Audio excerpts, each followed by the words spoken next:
constante, porque é uma constante. Uhum. Então, por exemplo, se eu estou fazendo a derivada parcial em x, que a gente pode escrever com essa letra grega aqui, de Ronde, nesse caso, eu estou considerando apenas o x como variável. Então, bem, a gente já sabe derivar x quadrado. Uhum. 2x. Se eu estou considerando só o x variável, significa que isso aqui, a derivada é zero. Sim. Certo. Que é como se fosse um número, como se fosse o número 3 aqui, por exemplo, se fosse derivada a zero. E aqui? Bem, aqui eu vou considerar só o x como variável, as outras coisas são constantes, o 2 e o y são constantes. E a gente sabe que quando a gente está derivando uma constante, com uma variável multiplicando, que no caso é o x, a gente, bem, coloca a constante pro ladinho e deriva só a variável. Uhum. Vai dar 1. Uhum. O x é 1, fica constante do lado. Então pronto, encontramos aqui a resposta, simplesmente 2x mais 2y. Muito bem. Eu poderia também querer fazer a derivada em y.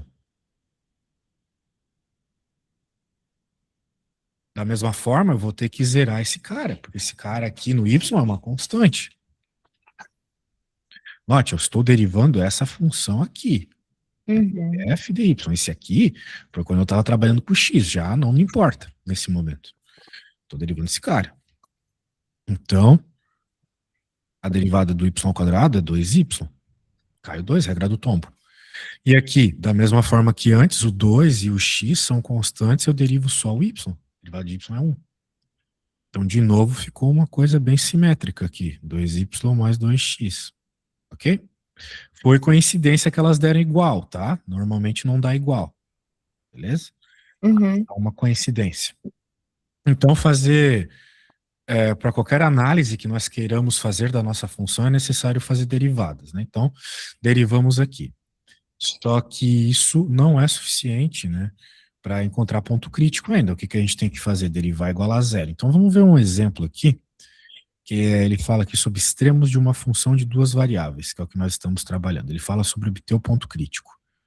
Como é que a gente obtém o ponto crítico? Ele está dizendo aqui que é a mesma história de sempre, derivar igual a zero, né? Tá. Só que aí que tá, isso não nos ajuda para saber do que se trata esse ponto. Se é um ponto de máximo, mínimo. Existe a possibilidade no cálculo 2 de ser um ponto de cela. Eu vou falar para vocês o que é um ponto de cela. É igual cela de cavalo, só adiantando mesmo. Que é resolver essa matriz hessiana. Na área Uhum. de vocês existe um negócio chamado também multiplicadores de Lagrange, né? A gente pode trabalhar com eles. Só que para eu trabalhar com multiplicador de Lagrange, eu recomendaria que vocês me enviassem alguma... De novo, esse professor de vocês, né, que não envia nada. Eu vou ter que pegar de algum... E ele lugar deu, aqui. né, Sofia? Nós temos, né? Sim, eu também fiz alguns exercícios, só que eu fiz os exercícios do Xiang, então os exercícios do Xiang são mais básicos, assim. Ah, é? Eu fiz uns exercícios, quer ver? Que eu acho que tem até Lagrange com 3 variáveis. Eu estava fazendo ontem. Legal. 3 variáveis é barra pesadíssima. E eu acho que é isso que vai cair na prova, entende? Porque, deixa eu ver aqui, verificar convexidade. Porque daí entra nessa parte de verificar se é uma curva convexa ou côncava. Aí nisso tem a questão do multiplicador de Lagrange. Deixa eu ver mais um. Tá no 12, né, Sofia? Se vocês Isso. quiserem me enviar... Então, Sofia, por que a gente não pega, então, porque você já chegou nessa parte e eu não cheguei. Por que a gente não pega um dos exercícios e envia para ele, e aí, Isidoro, você nos ensina, tipo assim, meio no passo a passo, para a gente usar meio como modelo, né? Porque pelo que eu estou me lembrando aí do pouco que eu estudei ainda, tem a ver com sinal, não é isso? Sinal do determinante, positivo, negativo. No final, tudo se resume a isso, não é? Para saber se vai ser ponto de máximo, ponto de mínimo. Resumidamente, Resumidamente é isso. A gente teria que resolver uma matriz determinante, mas assim, vocês na área de vocês, vocês fogem disso, entendeu? Vocês preferem normalmente utilizar multiplicadores de Lagrange. Mas Tá. para isso eu teria que ver um probleminha. Se for o mesmo Chang, que eu tô achando que eu já dei aula esses dias, Eu mandei para você dois exercícios que são com 3 variáveis que eu achei que pode ser que ele cobre. puta Em que merda. página que tá isso, Sofia? Você não, É a seção. Deixa eu ver que seção que é. Deixa eu acender a luz aqui. 12.2 do Chiang. 12.2. Isso. Tá na página 357. Tá. Ah, não, o livro que eu tenho aqui é outro. E eu posso te enviar a foto da seção 12.2 para você ver o. Acho que seria melhor. Daí eu iria direto ao ponto aqui. Isso. Você diz a foto do exercício, aquela foto da tabela? Do 12.2, eu enviei para ele. Ah, Aí eu fiz até um asterisco nesse exercício 3 nas letras na A e na B, porque são as duas, tem 3 variáveis. E eu acho que tem grandes chances dele cobrar dessa forma, só que com uma derivada mais complicada do que essa que está no Chiang. Mas vamos começar. O que você acha da gente começar com essa? Pra gente... Claro. Sim. Eu só acho que ela é um pouco complicada para começar se a gente for. Bem, ele tá pedindo função de Lagrange, né? Então talvez não seja tão complicado assim. As aí são as iniciais do exercício 1. Elas são mais fáceis. Sim, sim. Mas aqui ainda não é matriz hessiana, aqui ele está utilizando Não, aqui multiplicador de já é Lagrange. o Lagrange. Daí, da Sim. matriz hessiana, aí tem uma parte que fala só da matriz hessiana, aí tem outra que fala do hessiano aumentado. Eu focaria no hessiano aumentado, porque eu não acho que ele vai cobrar só o hessiano. Aham, com certeza vai cobrar os dois. Mas é que esse ano vai mais ao encontro do que vocês precisam. Porque normalmente na área de vocês têm restrições muito claras, né? Mas eu acho que ele vai. Mas olha, eu acho que ele vai cobrar o Hessiano também, porque no capítulo 11 está cheio de Hessiano, não do aumentado. Então, mas eu acho que se a gente souber fazer o aumentado, a gente sabe, porque o passo a passo é mais ou menos o mesmo, não é, o Isidoro? Não. Bem, pelo menos o começo é. Mas o final, onde a gente conclui de fato se é ponto de máximo, mínimo, etc., é bem diferente. Tá, então a gente pode começar pelo esse ano normal e aumentado, e daí, se der tempo, a gente fala Lagrange, pode ser? Com certeza. Bem, então eu vou mostrar aqui no meu livro um exemplinho, mas eu quero já mostrar para vocês que serão necessários obter derivadas, né? Como vocês estão vendo aqui dentro da matriz, nós temos derivadinhas de segunda ordem, ou seja, derivar 2 vezes em x, derivar 2 vezes em y, e derivar uma vez em x e depois em y, ok? E essas barras aqui, elas indicam determinante. Então a gente teria que fazer o determinante dos valores que surgirem aqui dentro dessa matriz. Outra coisa, esses A's e B's aqui são justamente as coordenadas dos pontos críticos que a gente pode obter, não vai ser necessariamente um ponto só, pode ser mais de um, ok? E aqui algumas conclusões sobre os valores que a gente vai obter nesse processo. Mas essas conclusões eu vou falar depois do exemplo. Então, vamos ver o exemplo, né? Ele pede aqui, encontre os pontos críticos das funções abaixo, classifica um ponto de máximo, mínimo ou de célula. Beleza, então nós temos uma função. Quem tá ligado assim, já no cálculo 2, já tá ligado que isso aqui é um paraboloide. Não tá ligado nada, eu não tenho ideia do que seja esse bicho aqui. Eu acho que é um bicho muito feio, só virado para baixo. É a única coisa que eu tenho em mente aqui. Pensei que fosse um paraboloide, mas aqui deveria ser 2 também para ser um paraboloide. Então é um gráfico horroroso, só isso que eu posso dizer para vocês.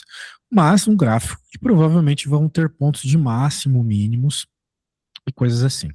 Como é que nós vamos encontrar esses valores? Vamos derivar essa função em x e em y igualar a zero.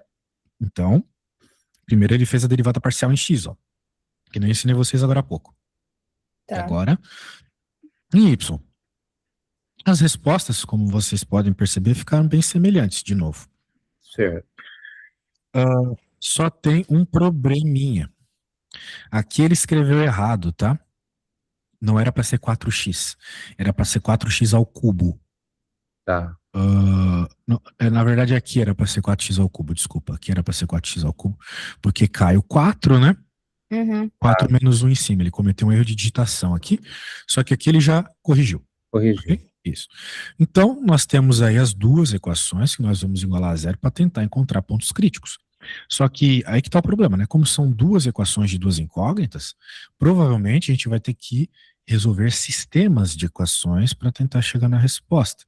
Uhum. O que seria um sistema? Seria, de alguma forma, você vincular x e y, né? Somar as equações, isolar o y numa equação, jogar em outra, por aí vai. O que ele fez aqui nesse sistema? Ele fez o que as crianças lá no 8º ano fazem.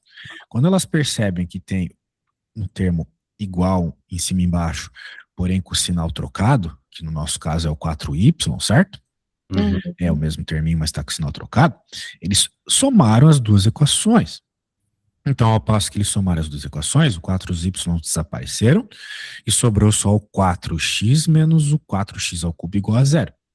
Só que como era 4 na frente de todo mundo, ele já cortou o 4, entendeu? Passou o 4 dividindo, para dar aquela simplificada. Daí virou simplesmente x menos x ao cubo igual a zero. Foi o que sobrou desse sistema. E aí, então, apareceu para nós aqui, olha só, um polinômio de terceiro grau. Um polinômio de terceiro grau não costuma ser algo simples de resolver. Mas nesse caso foi simples. Então vocês têm que estar sempre aberto a manipulações algébricas que lhes permitam perceber isso. Aqui, olha só o que ele fez. Ele isolou o x. Então isolando o x ficou desse jeito. Ficou x que multiplica 1 menos x ao quadrado. Daí tá maravilhoso. Porque só de olhar para esse negócio aqui dá para saber que o x tem que ser zero, né? Afinal de contas, se for um zero aqui, a conta não dá zero. Zero vezes qualquer coisa dá zero, certo? E aqui também, o x também pode ser 1 e menos 1. Se eu escolher 1 e menos 1, vai dar zero. Eu coloco aqui, vai ficar 1 menos 1, zero. Muito bem. Maravilha. Então, são as nossas três possibilidades de valores de x. 1, menos 1 e 0. E aí que tá, né? A princípio, né, turma, a gente só tem valores de x, não é mesmo? Só que a partir desses valores de x, a gente pode encontrar os valores de y. Como? Por exemplo, utilizando essa primeira equação aqui, né? 4x menos 4y igual a zero. Se a gente isolar o x nessa equação, vocês não concordam comigo que vai ficar x igual a y? Na primeira equação aqui? Uhum. Ou seja, se a gente tem que respeitar essas equações no nosso processo, então a gente tem que respeitar que o x tem que ser sempre igual a y. Beleza? Então, quando eu for pegar os pontos críticos aqui, vai ser o ponto 0, 0, o ponto 1, 1 e o ponto menos 1, menos 1. Porque o x tem que ser igual ao y de acordo com aquela primeira equação. Ok? Tá. É a regra. A gente só obedece o que a regra nos disse. Ah, professor, mas e a regra aqui de baixo? Daí a mesma coisa, né? Percebam. Se vocês colocassem, né, simplificassem aqui, ia ficar y igual a x ao cubo. De novo, se o y é 0, o x é 0. Se o y é 1, o x é 1 também. Se o y é menos 1, o x é menos 1 também. Então, este resultado, né, respeita as duas equações. Sempre respeita as duas equações, porque esse resultado surgiu da união das duas equações, ok? Então, vocês podem ficar tranquilos. Pegou um resultado aqui, olha para a equação mais simples e tenta encontrar os valores de y. No nosso caso aqui foi muito fácil, né? X é sempre igual ao y. Então, nós temos esses três pontos aqui. Agora, o que a gente vai fazer? Nós vamos fazer as segundas derivadas, né? Porque a matriz hessiana apresenta aqui, ó, a segunda derivada de x, segunda derivada de y. Então, pessoal, esse processo de encontrar ponto crítico, a gente primeiro aprende lá em cálculo 1, para uma variável só, né? Uhum. Lá em cálculo 1, a gente faz um teste chamado teste da segunda derivada, para avaliar ponto de inflexão e se o teu ponto é de máximo ou de mínimo. Então, veja, nós estamos pulando isso, né, vindo direto para o problema de cálculo 2, mas que também envolve segundas derivadas. Uhum. Então, nós teríamos que derivar de novo em x. A primeira derivada em x foi essa. Tá. Isso. Derivando, que tá errada, né? Lembra que na verdade era essa aqui, errinho de digitação. Derivando de novo vai virar menos 12x ao quadrado, certo? Certo. Se eu estou derivando só em x, né? Esse maninho morre, menos 12x ao quadrado, que foi o que sobrou aqui. Certo. E, né, olhando para aquela derivada do y, que foi essa aqui tá certa, não tem digitação, derivar de novo em y vai dar menos 4. Muito bem. Agora eu quero que vocês reparem uma coisa. Existe uma regra na matemática chamada regra de Leibniz, que diz que a ordem que vocês derivam não importa. Ou seja, fazer a derivada de x primeiro e depois de y vai dar a mesma resposta que fazer de y primeiro e depois de x. Sempre, 100% das vezes. Ok? Sendo assim, o que nós vamos fazer? Nós vamos pegar, por exemplo, a derivada de y aqui e derivar ela em x, para obter esses termos da diagonal secundária. Vai dar 4, que são os que apareceram aqui. Uhum. Muito bem. Pronto. Nós já temos a nossa hessiana geral aqui. Agora, se nós queremos avaliar esses 3 pontinhos, a única coisa que nós precisamos é jogar esses pontinhos no determinante, né? Então, tu quer falar alguma coisa, Sofia? Eu queria perguntar, é sempre a derivada de x em y e de y em x vai ser o mesmo valor? Na segunda, né? Na segunda. Foi o que eu falei, né? Regra de Leibniz, certo? Ah, tá. É que no livro não vi essa questão, mas eu vi que que todos os exercícios que eu fiz deu igual e Sofia, também o professor também. ele dá lá no 11.1, quando ele está explicando justamente a diferencial de segunda ordem, esse total de segunda ordem, ele explica, mas está tão complicado, a explicação é tão complicada, mas ele explica assim, na página, aliás, como você está com o Xerox, não é a mesma página, mas não, eu estou com o livro. Você está com o livro? É na página 281. Tá. Do livro. Desculpe, Isidora, só para simplificar. Maravilha. Então, se ele complicou, a parada é só essa mesmo. As derivadas são sempre iguais e acabou. Beleza? A ordem não importa. Agora, o que nós temos que fazer aqui é resolver o determinante. Então, multiplica a diagonal principal e subtrai da diagonal secundária, exatamente. Menos, isso mesmo. Agora, ficou desse jeito, maravilha. Então, nós temos uma equaçãozinha aqui para o determinante. Daí, o que a gente faz? A gente vai pegar cada um dos pontos, desses 3 pontos, né? P, o Q e o R, jogar essas coordenadas no determinante. Notem que a equação ficou só com x, né? Poderia ter o y, mas ela ficou um pouco mais simples aqui, só com x. Daí, jogando o 0, né? No primeiro caso, deu menos 16. Maravilha. Vamos só nesse ponto aqui primeiro, né? Vamos só nesse menos 16 por enquanto. Saber o valor da hessiana não é o suficiente. Quando a gente olha aqui, ele nos pede o valor da hessiana e do tetão. O tetão, ele é o primeiro valor da tua matriz hessiana. A derivada segunda em x, ok?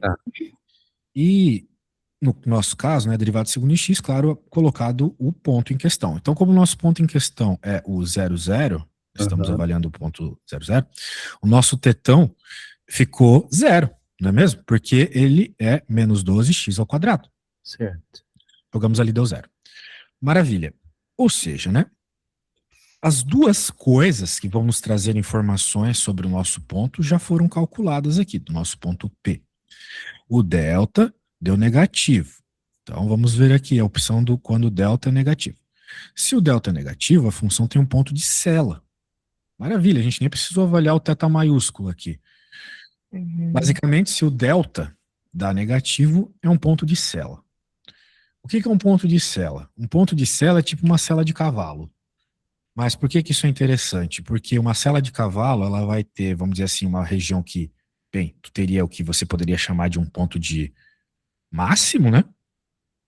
Só que ao mesmo tempo, ela pode ter também um outro cara em cima, assim, ó. Que você poderia pensar que é um ponto de mínimo, não é mesmo? Então esse ponto pode ser tanto de máximo quanto de mínimo. As figuras são muito esquisitas, então elas permitem esse tipo de coisa. Portanto, isso é um ponto de sela, resumidamente falando, tá? Bem resumido. Você não tem como afirmar que ele é um ponto de máximo ou de mínimo. Agora, vamos para o segundo ponto, então, que é o Q. Então, vamos jogar o 1 ali na equação, deu 32. Muito bem.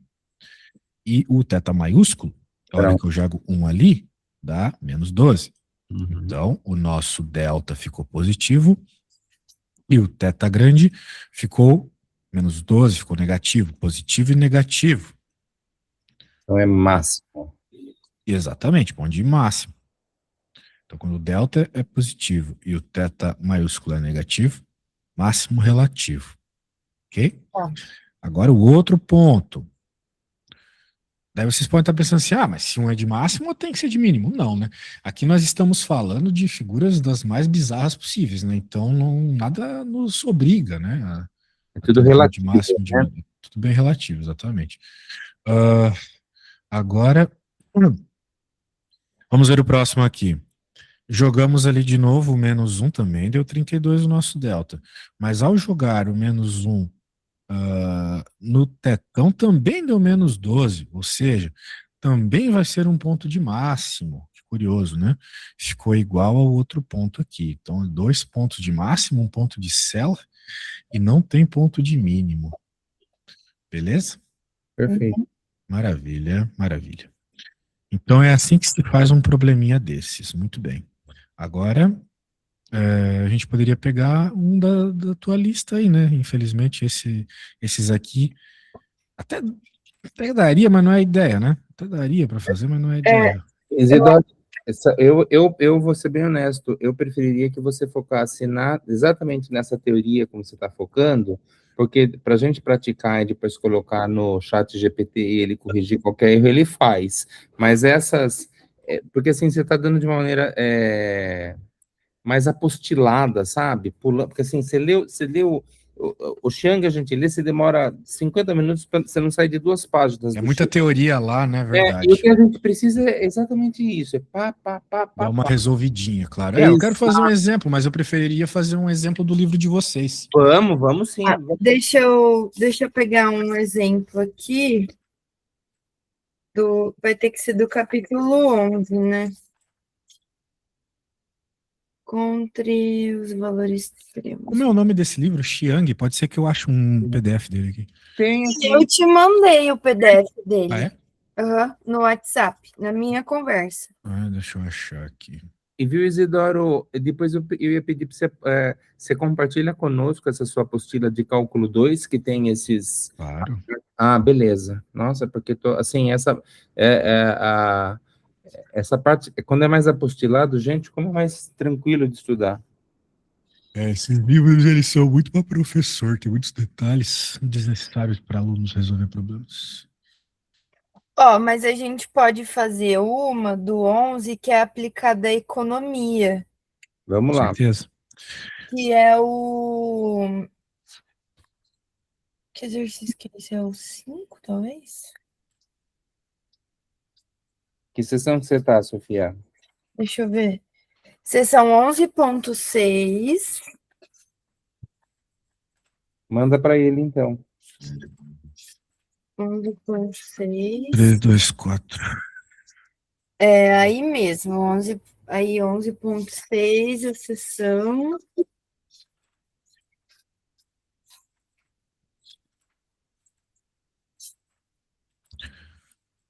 Vamos ver se um aqui parece interessante.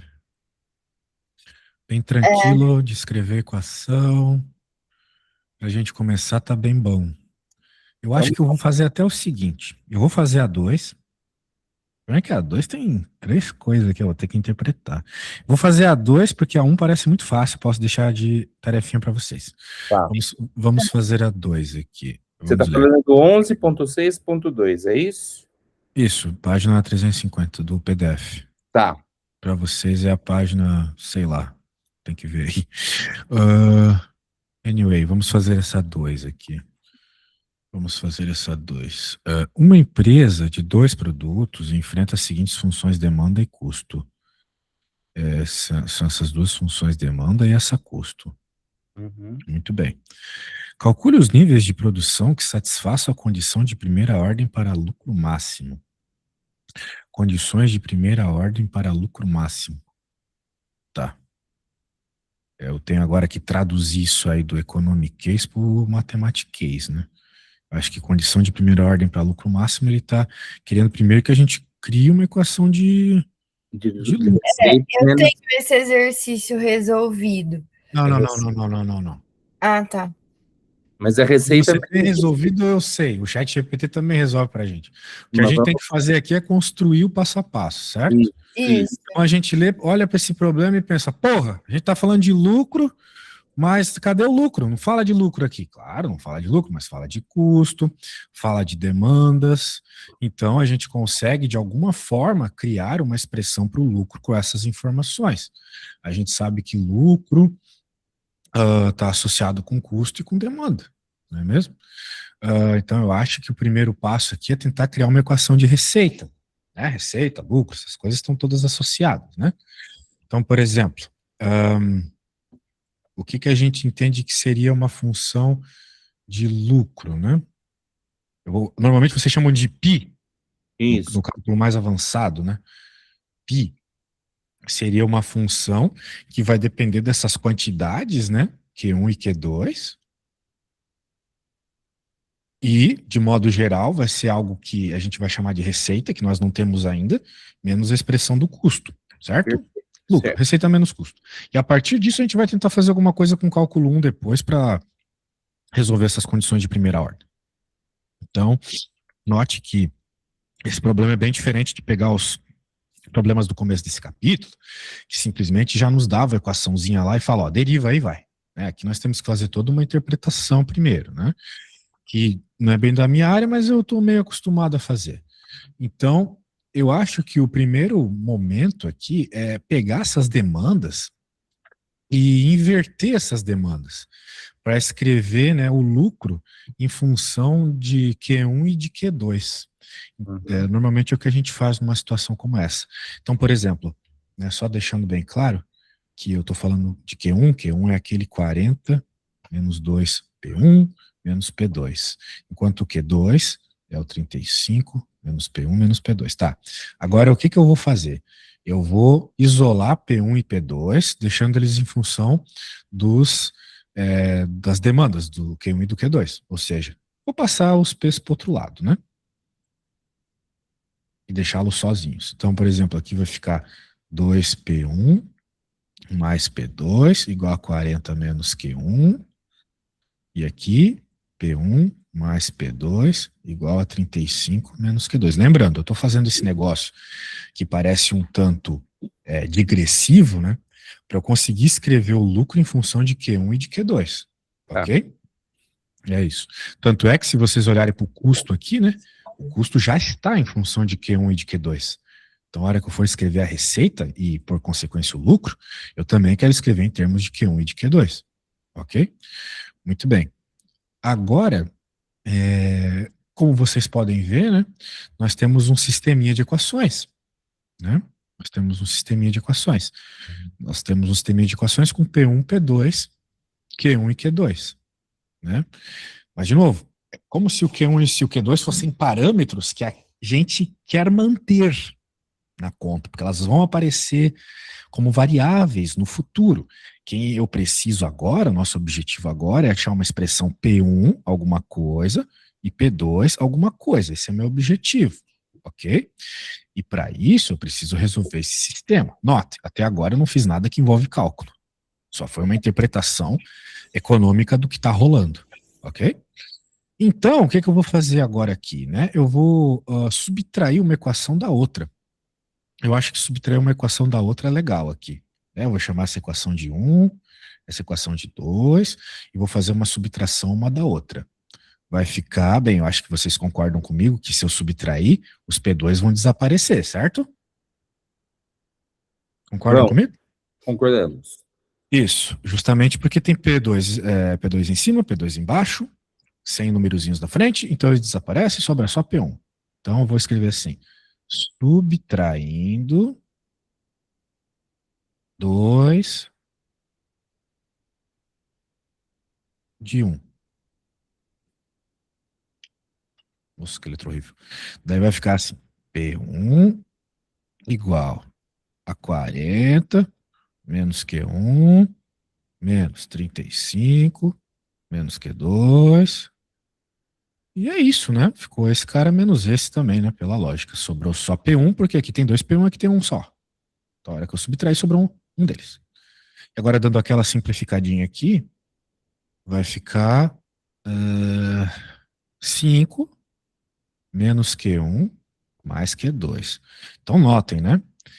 Esse processo, ele não está sendo nem um pouco direto, rápido e trivial. Nós estamos tendo que fazer substituições, interpretações, né? Na área de vocês, quando a gente chega lá em cálculo 2, a coisa é essa mesmo. Eu não acho esse problema tão simples assim. Talvez a parte de fazer as derivadas seja a parte mais fácil, ok? Então, beleza, nós já temos o P1 em termos de Q1 e Q2, maravilha. Agora vamos achar o P2 em termos de Q1 e Q2. Como é que eu faço isso? Eu posso pegar essa equação aqui, por exemplo, e substituir no lugar do P1 tudo isso, né? Então eu apago P1, coloco isto aqui. Beleza? Vamos dizer assim, subs para achar P2. Muito bem, porque o problema é longo, eu preciso deixar claro o que eu estou fazendo, senão é muito fácil de se perder.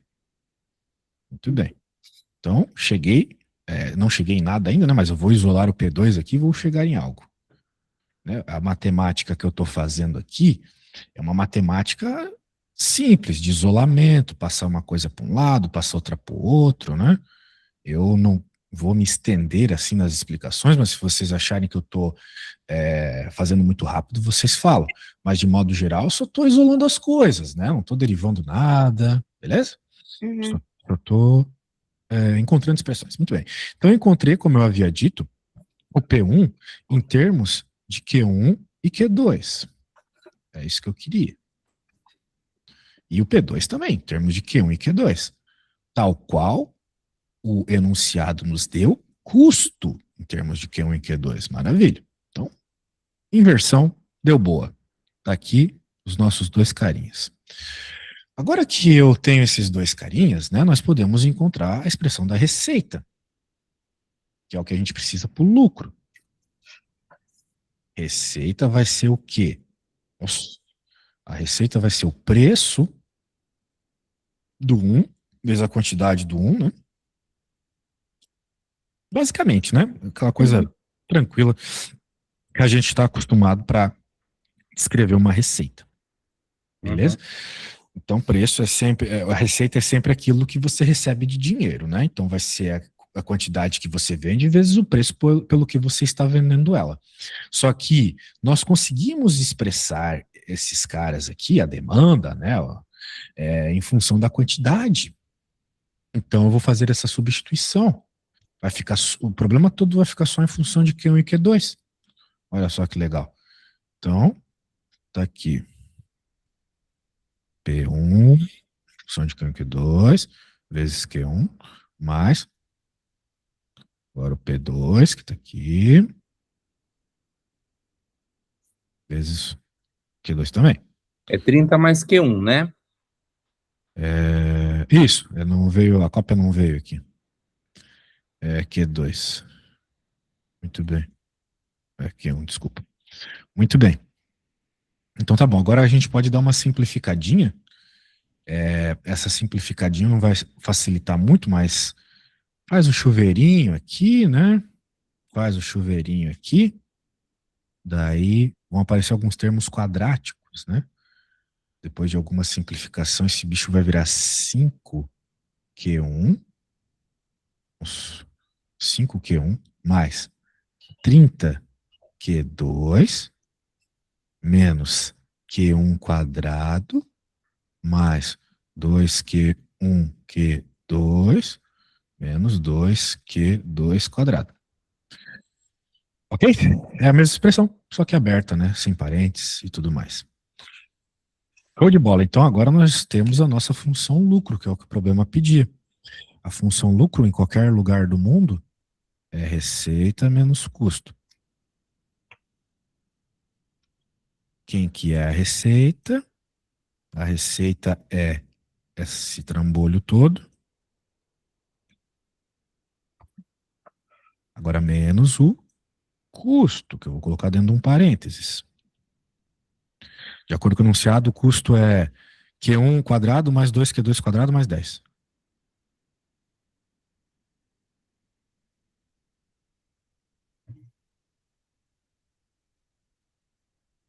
Show. Agora que, depois de todo esse BO que eu obtive, a função receita em função dessas quantidades, Q1, Q2, agora eu posso procurar o que ele fala, né? Que é os níveis de produção que satisfazem a condição de primeira ordem. Né? Os níveis de produção têm que estar associados com as quantidades, não tem jeito mesmo, né? Produção de quantidades. Então, eu vou fazer as derivadas de primeira ordem.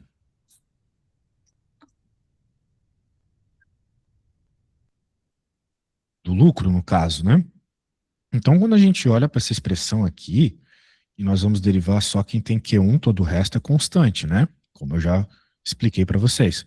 São só esses termos em rosinha que serão derivados. Todos os restos, como não envolvem Q1, serão considerados constante. E dá para simplificar antes, não dá, Isidoro? Se dá para juntar alguma coisa? É. Dá, provavelmente dá, né? Dá para juntar esse cara com esse, e esse com esse, e o 10 ali fica sobrando. Beleza, vamos simplificar então.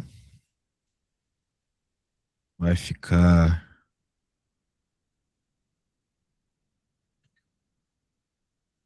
Peraí, dá pra juntar esses dois aqui, né? Então vai ficar 5Q1 mais 30Q2 menos 2Q1 quadrado menos 4Q2 quadrado menos 10. Agora sim, simplificadinho. Deu para deixar tudo numa linha. Daí, derivando em Q1, vai sobrar Q menos 4Q1, certo? Q menos 4Q1. E só que tinha um termo cruzado. Esse cara aqui, eu acho que eu não copiei ele, né? Eu esqueci de copiar ele, certo? Nossa. Certo. Esse é o problema de simplificar. Lembra que eu falei para vocês ontem? Simplificar, às vezes a gente perde coisa no caminho. Pronto. Nossa senhora, quase que eu fiz uma cagada gigante ali. Faltava esse cara aqui, hein? Quase que eu perdi ele. Daí, derivando ele, vai ficar 2Q2. Ok? Já tá bom. Então tá aí. Só que o que acontece, né? A nossa condição de primeira ordem, a gente já quer que a derivada seja zero, né? Então vamos já colocar o zero aqui. A outra também vai ser igual a zero. Só que vamos derivar em Q2. Vai ficar 30 menos 8Q2 mais 2Q1. Isso também é igual a zero. Então, de novo, né, nós temos duas expressões com as mesmas duas incógnitas. Nós vamos ter que resolver um sisteminha. Agora a questão é, como é que a gente pode olhar para essas equações que formam um sisteminha e deixar elas mais palatáveis, né? Por exemplo, a gente pode sumir assim de imediato com o Q1 ou com o Q2, tanto faz, é só a gente escolher direito quem que a gente vai derivar, né? Ou melhor, multiplicar, né? Por exemplo, Se eu multiplicar essa expressão de cima toda por 8, por 4, né? Multiplico isso aqui tudo por 4. Vocês não concordam comigo que vai aparecer 8Q2? Uhum. E aqui tem menos 8Q2. Uhum. Então, é disso que eu estou falando, beleza? Então vai ficar menos 16Q1 mais 8Q2 igual a menos 20. Já passei o 5 para o outro lado. Aqui embaixo, vamos ficar com 2Q1 menos 8Q2. Passo 30 para o outro lado. E agora eu posso somar essas expressões. Nessa brincadeira, o Q2 desaparece. Vai sobrar menos 14, certo?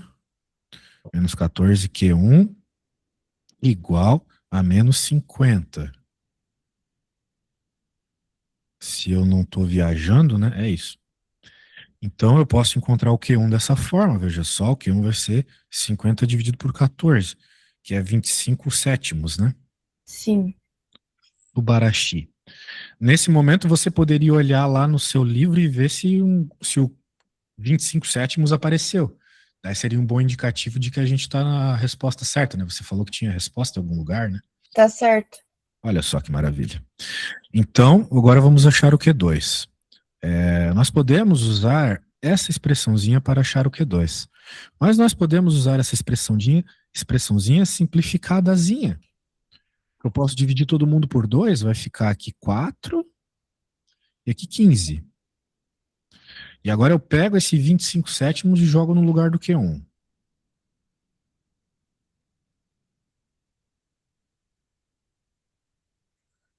Eu detesto fração. Então, o que que eu faço? Eu multiplico por 7 todo mundo. Vai ficar 25 menos 4 vezes 7, 28. E aqui, 5 vezes 7, 35. Vai 3, 7, 10. Se eu não estou errado. Tá bom? Então, agora passa esse mano para lá, vai ficar menos 28 Q2. Menos 130. E agora vai ficar 130 dividido por 28, que vai ser dividido por 2, metade de 130. 75? Uhum. 14. 65, 14. Legal, 65, 14. Acho que é o máximo que dá para simplificar esse belo número. Portanto, nós acabamos de chegar veja só, nas coordenadas do ponto máximo, né? Tem Q1 e tem Q2. Nós estamos num problema de várias variáveis. Então, isso aqui, de novo, se a gente fosse fazer uma figura, seria um bicho 3D, né? O lucro seria uma figura 3D muito esquisita. Alguma coisa, sei lá, assim, né? Parece sendo um paraboloide, não sei, alguma coisa assim. E daí nós estamos procurando um pontinho, que pode ser o nosso ponto de lucro mínimo, ou algo do gênero. E esse ponto será, né? Dado por essas coordenadas. Agora, eu tenho que descobrir o que esse ponto é, mas a resposta da A já foi obtida, tá bom? A resposta da A já está obtida. Agora nós podemos ir para B, vamos ver, provavelmente o B pergunta que tipo de ponto é ele. Vamos ver. Verifica a condição suficiente de segunda ordem. É possível concluir que esse problema possui um único ponto absoluto? Tá. Para verificar isso, nós vamos ter que avaliar coisas associadas à concavidade. Então, a primeira coisa que a gente tem que fazer aqui é a matriz hessiana. Ok? Só que eu já ensinei para vocês. A matriz hessiana, ela precisa ser obtida por meio da segunda derivada, certo? Certo. Portanto, eu preciso ir no banheiro. Então, vocês vão derivar para mim de novo em Q1 aqui. Aqui, de novo em Q2, para termos as segundas derivadas da diagonal principal. E depois vocês podem pegar, por exemplo, essa e derivar em Q2 para termos os termos da diagonal secundária. Ok? Tá. Então, vocês têm a faca e o queijo na mão aí. Quando eu voltar, me contem o que aconteceu. Vocês vão perceber que vai ser uma matrizinha gostosinha de trabalhar, porque não vai sobrar variável nenhuma dentro. Já volto.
Conseguiu, Sofia? Acho que sim.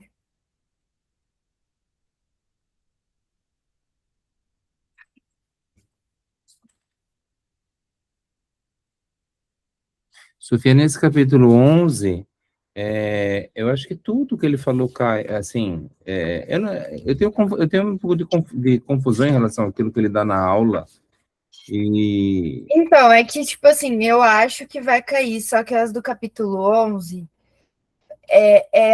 por exemplo, ele não deu em nenhum momento sol esse ano, ele deu sol esse ano aumentado.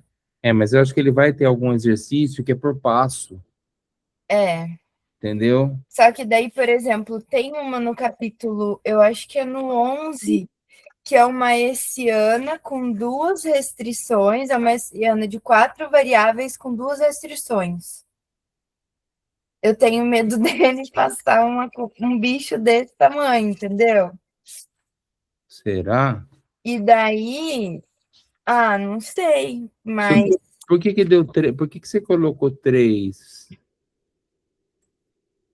Não, na, é 8. na segunda? Coloquei 8. Ah, perdão, é 8. 8 ou menos 8? Menos 8. Menos 8, é.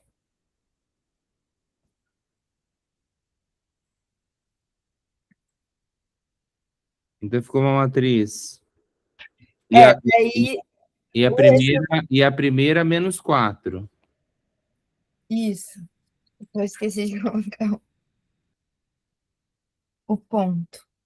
E você viu que você deriva, quando a gente tem que derivar a primeira, ali, a primeira linha lá, 5 menos 4 Q1 mais 2 Q2, está derivada em função a Q1. Agora, se a gente pega essa e deriva em relação a Q2, deu 2, não deu? Sim, aham. E se você pega a segunda linha e deriva em relação a Q1, também dá 2. Sim, aham. Então, assim, o que o Chang fala, que as matrizes que a gente trabalha, que são contínuas, não sei o que, tanto faz você derivar a primeira Q1, a primeira linha em relação a Q2 ou a segunda linha em relação a Q1. Os resultados vão dar iguais. Tá. É porque eu fui fazendo assim, eu fui fazendo os Maravilha. Vamos exercícios. ver se vocês chegaram numa matriz interessante. Eu não mandei, mas ela corrigiu, Isidoro, mas a gente chegou no mesmo valor aí. Ah, ela passou certo. Menos 4, 2, 2, menos 8. Chegamos nesse valor. Ótimo, é isso aí mesmo. Porque se a gente deriva de novo, a gente repara que sobra só menos 4 aqui Deriva de novo em Q2, sobra só menos 8 aqui. Essa vai ser os termos da nossa diagonal principal. E derivando no outro carinha aqui, sobra 2. Sobra 2, então sobra 2 nas duas outras entradas. Muito bem, então significa que a nossa hessiana...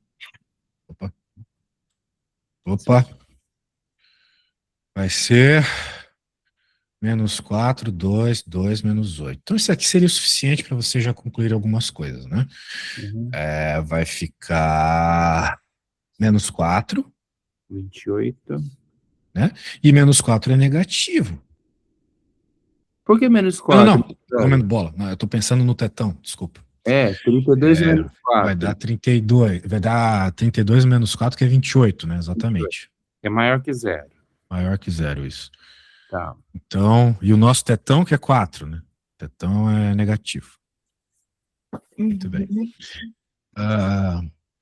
Então, o que a gente conclui aqui, né?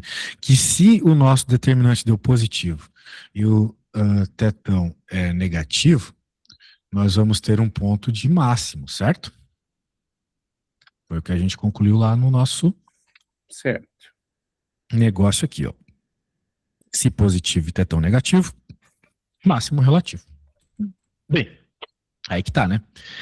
A gente tem essa informação sobre o máximo ser... Já podemos afirmar sobre o máximo ser relativo, mas ele faz uma pergunta especial ainda para nós. Ele pergunta assim... possui um único máximo absoluto? Muito bem. Então nós temos que avaliar algumas coisas dessa questão para poder afirmar isso, né? A nossa hessiana, ela é sempre negativa, ok? Porque ela deu... Nossa, tô comendo bola. A nossa hessiana, ela é sempre positiva, certo? Certo. Nossa hessiana, ela é sempre positiva. Então, se ela é sempre positiva, a gente pode afirmar que ela é estritamente côncava. Porque nunca vai existir a possibilidade dela mudar o comportamento dela, ok? Ela vai ser sempre côncava. Não tem nenhum número que eu possa jogar que isso vai mudar. Como, por exemplo, uma função lá do R2 que vocês conhecem muito bem. Uma parábola, né? Essa parábola aqui, ela é sempre côncava. Concordam comigo? Eu vou jogando valores, ela continua sendo côncava, e isso me indica um ponto de mínimo global, né?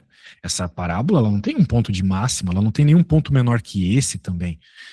Ela só tem um ponto de mínimo. Ok?